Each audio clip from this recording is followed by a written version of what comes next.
भ्रष्टाचार का रावण फूक रहे हम हमारी पार्टी में।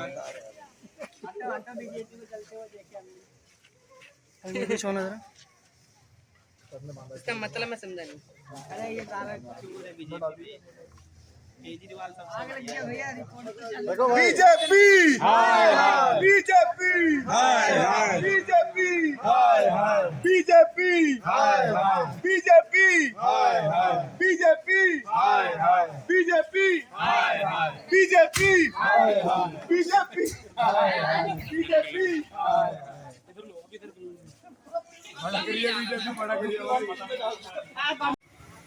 नमस्कार, तो पब्लिक इशू देख रहे हैं।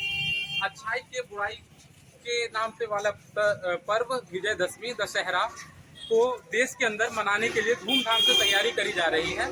आज यहाँ पे बीजेपी का कूड़ा जलाया जा रहा है और आम आदमी के कार्यकर्ता हैं, और ये लोग क्यों जला रहे हैं, आखिर बीजेपी के नाम का रावण, और तो इनसे हम इसी विषय में विस्तार से चर्चा करेंगे। इनके अंदर हमारे समस्त आम आदमी के कार्यकर्ता हैं। आइए इनके साथ जानते हैं एक बार विस्तार से। शुभ नाम सर आपका? जी नमस्कार, मेरा नाम बसंत सिंह है और आज हम लोग जैसे हर साल दशहरे में रावण को जलाते हैं, इसी प्रकार आज एक सिंबॉलिक प्रोटेस्ट हम लोग कर रहे हैं, जिसके माध्यम से दिल्ली की जनता को हम लोग ये बताना चाह रहे हैं कि भारतीय जनता पार्टी ने दिल्ली को कूड़े का ढेर में बदल दिया है और पूरे दिल्ली में 19 नए खत्ते का निर्माण करने की प्लानिंग हो रही है। इसलिए हम लोग हर जगह पूरे दिल्ली में ये बीजेपी का जो कूड़ा है उसका हम लोग पुतला बना के और दहन कर रहे हैं। तो सर पुतला बनाकर यहाँ पे कूड़े की बहुत ज़्यादा समस्या आपके हिसाब से? बहुत ज़्यादा है, क्योंकि कूड़े का कलेक्शन का कोई सिस्टम नहीं है। एमसीडी पूरी तरह फेल हो चुकी है, ना कूड़े की गाड़ियाँ आती हैं, सिर्फ नाम का है। एक आध गली में अगर कहीं आ गया, वो भी 2-4-5 दिन में तो आ गया, नहीं तो पूरा कलेक्शन ना तो होता है। वो सारे कूड़े आप देख सकते हैं हमारे सामने, ये जो प्लॉट है इसमें पूरा भरा हुआ है और ये सड़कें और ये बदबू यहाँ चारों तरफ। तो ये नाले एमसीडी के द्वारा यहाँ पे नालियाँ सुचारू रूप से साफ नहीं होती? नहीं, ना तो नाले की सफाई होती है, ना तो रोड की सफाई होती है, ना ही कूड़े का डिस्पोजल होता है। बीजेपी तो पूरी तरह से फेल है नगर निगम के कार्यों में। यहाँ पे महिलाएं भी हैं जिनका नाम संजय वाला है, और आइए उनसे हम जानते हैं कि आखिर इनके पीछे आज उनका क्या उद्देश्य है बीजेपी का रावण जलाने के पीछे। नमस्कार, मैं संजय वाला। आज ये हमने बीजेपी का जो एक चमत्कार है, कूड़े का पहाड़ है, जो गलियों तक भी इन्होंने धीरे धीरे पहुंचा दिया है। लोग शहरों में अपनी ज़िंदगी जीने के लिए इसलिए निकलते थे क्योंकि वहाँ साफ स्वच्छ माहौल मिलता था, बच्चों को अच्छी पढ़ाई मिलती थी, अच्छा वातावरण मिलता था। लेकिन बीजेपी ने लगातार काफ़ी सालों से एमसीडी में विराजमान है, और बीजेपी की ये देन है कि हमारी कॉलोनी में हमारे घरों के सामने ये कूड़े का पहाड़ जिस तरीके से वो पनपा रहे हैं, जो पूरी दिल्ली को कूड़ा कूड़ा कर रखा है। और आज आप देख पा रहे हैं यहीं सामने हमारी जैसे घरों से निकलते हैं कूड़े के बड़े बड़े पहाड़ प्लॉटों के रूप में मिलते हैं। बीजेपी चाहती या एमसीडी में अच्छा काम हो रहा होता या उनको जो फंड मिल रहा है उसका सही उपयोग होता, तो इसका निजात हम मिल सकता था तमाम कॉलोनी वासियों को। ये आक्रोश है कॉलोनी वासियों का भी, हमारा भी, कि यहाँ के जैसा कि सांसद मनोज तिवारी है और प्रधानमंत्री नरेंद्र मोदी जी के द्वारा स्वच्छ भारत अभियान 2014 से 19 तक चलाया गया, तो मनोज तिवारी जी द्वारा यहाँ स्वच्छता में क्या क्या कार्य किया गया, इसके बारे में थोड़ा विस्तार से बताएं।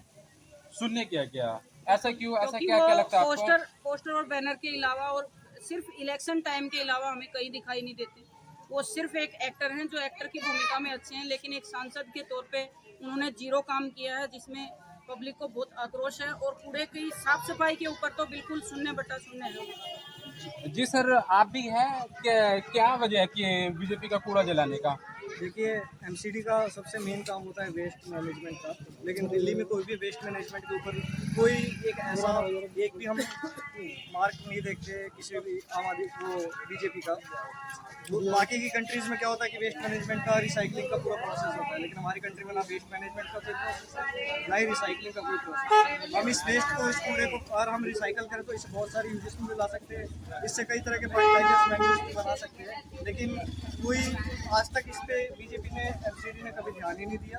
15 साल से हो, लेकिन पूरा दिल्ली कूड़े का घर आज के टाइम पे बन गया। जैसा कि हम जानते हैं कि आम आदमी अब अगले साल यहाँ पे एमसीडी का चुनाव है और अगर हम जिम्मेदारी यहाँ की जनता आम आदमी पे विश्वास करती है, आम आदमी पार्टी पे, अगर एमसीडी के हाथ में कमान सौंपे तो एक कार्यकर्ता के रूप में आप कैसे विश्वास दिलाना चाहेंगे आगे जनता को? देखिए, दिल्ली विधानसभा की भी बात की जाए तो आम आदमी पार्टी ने बहुत सारे काम किए हैं। जो आज लोग स्कूल देख रहे हैं, हॉस्पिटल देख रहे हैं, रोड नालियाँ, हर तरह के काम हम मुकुंदपुर में आगे जिस क्षेत्र में हम खड़े हैं, हर तरह के काम हो रखे हैं। लेकिन बीजेपी का जो काम देखेंगे आप, तो पिछले 15 साल से ही एक जैसा, पहले भी कूड़ा था, आज भी कूड़ा है और आगे भी। अगर बीजेपी वो अगर जनता लाती है तो कूड़ा ही लाएगी और कुछ नहीं। इसलिए मैं कार्यकर्ता होने के नाते सबसे अपील करूंगा, आपके व्यूअर से भी अपील करूंगा कि सब हमारी ये थे हमारे साथ आम आदमी पार्टी के समस्त कार्यकर्ता जिन्होंने बीजेपी के नाम का पुतला दहन किया, जिनका ये आरोप है कि बीजेपी 15 साल राजधानी दिल्ली में एमसीडी में होने के बावजूद इन्होंने साफ सफाई के में कोई काम नहीं किया। जगह जगह इनका कहने का मतलब यह है कि कूड़े का खत्ता पड़ा हुआ है, एमसीडी के द्वारा कूड़े की गाड़ी कलेक्ट करने के लिए, कूड़ा कलेक्ट करने के लिए नहीं आती है, नालियाँ सुचारू रूप से साफ नहीं होता, जगह जगह गंदगी फैली हुई है। तो इन्होंने ये प्रदर्शन करने के बावजूद बीजेपी हाय हाय के नारे लगाए। और जब इनसे ये पूछा गया कि यहाँ पे के जो सांसद हैं मनोज तिवारी, स्वच्छता अभियान 2014 में चलाया गया था प्रधानमंत्री नरेंद्र मोदी द्वारा और बीजेपी के समस्त कार्यकर्ता से अपने अपने क्षेत्र के में काम करने के लिए और स्वच्छ रखने के लिए कहा गया था। तो ये पूछा गया तो कि उन्होंने क्या काम किया, तो ये बताया गया कि 0 सन्नाटा, यानी उन्होंने कोई काम नहीं किया। यह आम आदमी के समस्त कार्यकर्ता का आरोप है। तो इनसे ये पूछा गया कि आखिर जब एमसीडी में अगर आम आदमी पार्टी की सरकार अगर आती है, जनता अगर विश्वास करती है आम आदमी पार्टी के कार्यकर्ता के ऊपर, तो आप किस प्रकार विश्वास दिलाना चाहेंगे? तो उन्होंने कहा आम आदमी पार्टी ने सत्ता में आने से पहले जो जो वादा किया था, फ्री बिजली, फ्री पानी, फ्री शिक्षा व्यवस्था और अच्छी स्वास्थ्य सेवाएं, तो जिनके जो वादा किया था उसको सरकार ने पूरा किया। तो इसी प्रकार एमसीडी में भी अगर आम आदमी पार्टी आएगी तो अच्छा कार्य करेगी। कैमरा पर्सन अरविंद के साथ द पब्लिक इशू, मैं ताबिश शम्स, राजधानी दिल्ली।